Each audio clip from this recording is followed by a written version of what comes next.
เขาจะได้อะไรถ้าเขาทำแบบนี้ทุกวัน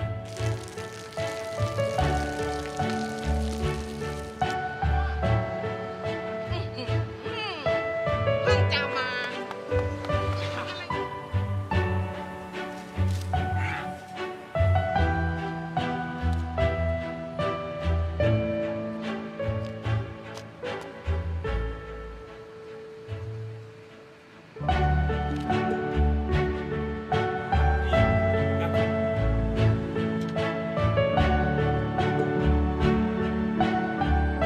เขาจะไม่ได้อะไรเลย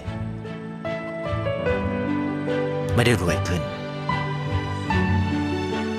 ไม่ได้ออกทีวี ไม่มีใครรู้จัก ไม่ได้มีชื่อเสียงที่มากขึ้น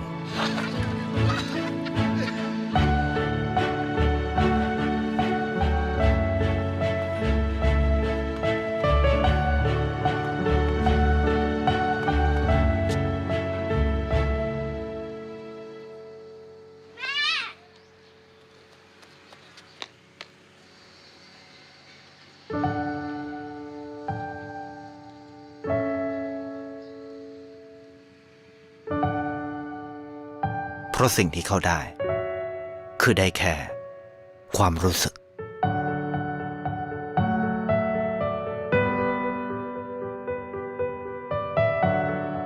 ได้เห็นความสุข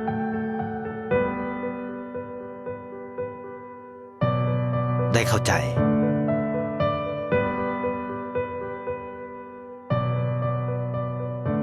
ได้ความรัก ได้ในสิ่งที่เงินซื้อไม่ได้ ได้โลกที่สวยงามกว่าเดิม